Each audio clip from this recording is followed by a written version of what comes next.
Hi, I'm Zach Cowan, the author of the Study Daily Books, and thanks for joining me to study Joseph Smith history 55 through 65. These 10 verses will cover 5 years of the prophet Joseph Smith's life and many, many significant events. So get ready, go pause your video because I want you to go look at verses 55 through 62 and look for what are some of the significant events that happen in Joseph Smith's life in those verses.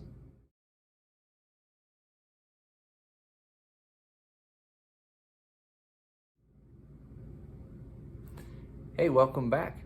Thanks for studying those verses. These verses are almost a little scandalous that every one of these stories has got a little elements of like, what? Wait, why was that? So the death of Alvin, where he's sick and the doctor comes and gives him some lye hoping to help him feel better, and the lye gets lodged and then he dies because of that.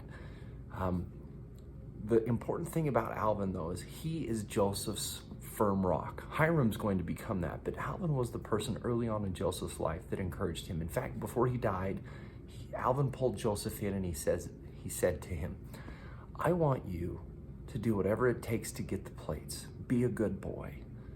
So who is the person in your life, whether it's a family member or otherwise, that significantly challenges and invites you to do the right thing, to follow the Lord, and to do what you're supposed to do? Those are Alvin type people. Alvin's so great that Joseph is perplexed over this. At his funeral, he's told that he's going to hell because he was never baptized. And of course, pondering on that, Joseph will eventually get section 137 and learn that his brother Alvin, his intents are so right, he's going to the celestial kingdom. It's miraculous. Then Joseph gets hired as a money digger, and this is really interesting. In 1822, while digging a well with his friend Willard Chase, Joseph finds a small chocolate-looking stone. Here's a picture.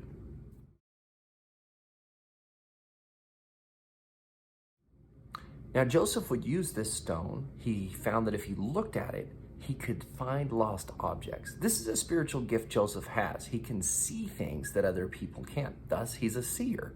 And so he would use this to find things that people were losing. Well, Josiah Stoll learns of this gift, and he says, maybe we can find an entire mine. So Joseph and his father go to work for him. And that's when he meets Emma. They never find the mine. In fact, it becomes futile. Joseph eventually convinced him, let's not do this. There's a lawsuit. People sue, and Josiah Stoll says, look, I know he can look in things and see things and find stuff. We couldn't find the mine. It's all right. I'm not being had. And so because of that, Emma's family is a little leery of Joseph, but she likes him. And so they have a kind of an elopement where her family doesn't really know about it, and they're married. And it's going to be a hard spot for especially Emma, that her family really doesn't trust her husband throughout her entire life. So they go and they live with the Smith family. Now, this whole time, Joseph is meeting with the angel. For instance, 1823, first meeting, and the angel said, come back, let's have another interview. 1824, he goes back, and he's allowed to get the plates, and he's heading down the hill, and he realizes, oh man, I left the stone off. All of those other really valuable things are open. So he puts the plates down, and when he comes back, plates are gone. And he's frantic and worried, and Moroni shows up and says, look, you weren't obedient. 1825, we don't know what happened there, but in 1826, the angel Moroni tells Joseph, you have got to quit associating with money diggers. Their intents are not right. They are not wanting things for the right reasons. And so Joseph has been chastised a little bit, even before he gets the plates. He comes home one night and his family's worried about him, and he says, I've just received the most severe chastisement in my life from the angel Moroni. And there's this whole thing about our motives have got to be pure. And I love the fact that really from 1823 until 1827, it took Joseph 4 years to get his heart right regarding the desires of money, and that he can't use the plates for money.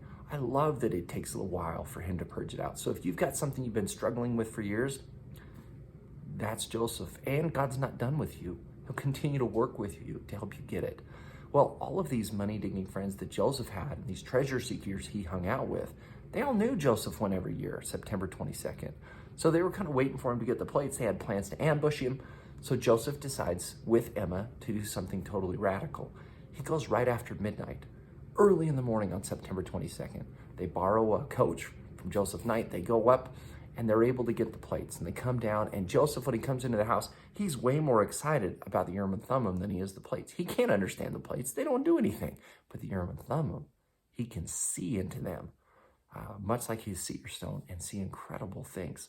And so the angel Moroni now warns him and counsels him. This is in verses 59 and 60. And he says, hey, be careful. You've got to be super diligent. Keep the Urim and Thummim or the seer stone on you so that you can check on the plates and really go find these things. And then in verse 60, here comes everything after him. All of his friends are after him. He's constantly being attacked. He has to move them in the middle of the night. People are jumping him. He's hitting people, dislocating thumbs. Like he's hiding them. He's faking attacks.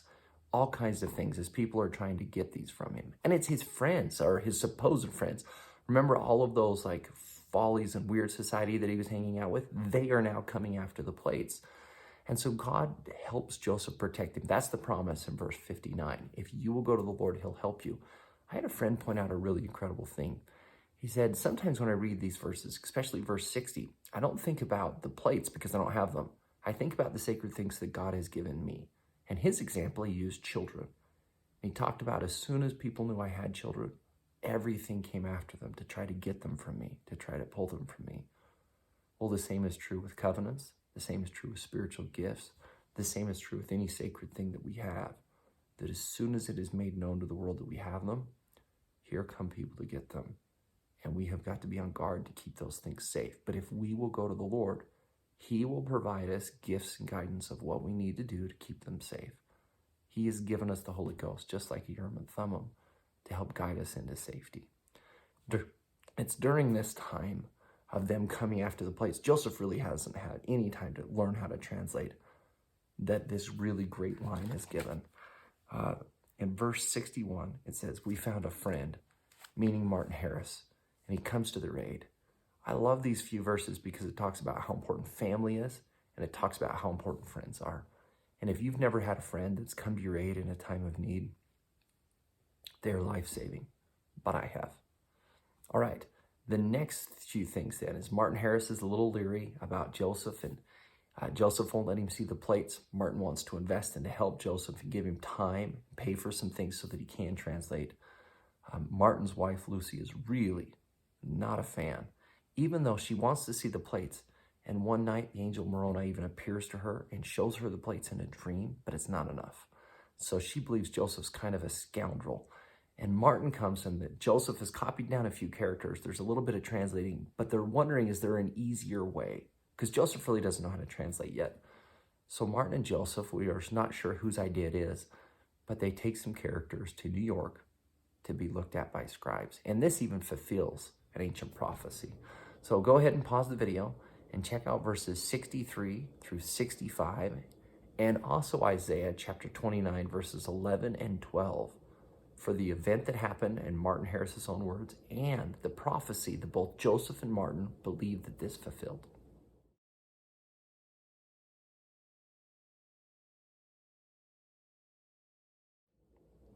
Welcome back. Well, I told you everything in this section is a little scandalous because Martin comes home and he's got this story, and he and Joseph tell him, it's like, hey, prophecy fulfilled.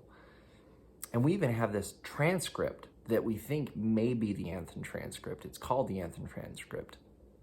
It's probably a copy. We know for sure it's a copy. Maybe it's a copy of a copy. And here's what we know. That Charles Anthon denied everything that Martin Harris said happened. And he said, I told him he was a fool and that Joseph Smith was trying to take advantage of him. And so you have these two different accounts, Martin saying Charles Anthon said this and Charles Anthon saying Martin said that, and neither one of them agree. But what we do know is this. Martin Harris, who was already skeptical of Joseph Smith, when he comes home from New York, from this experience, he is now viciously committed. He wants to give money and support Joseph, and he's ready to be his scribe and to help out. So whatever transpired up there, it definitely motivated Martin to become more sure in his testimony and more firm in his conviction. And that's kind of how life is. We move through it, and one person views things one way and one person views things another way. But we have to be sure on how we feel on things. And if it leads us to be more committed, then away we go, and we help and we pick up and we can start participating in the work. Hey, thanks for studying, and we'll see you next time.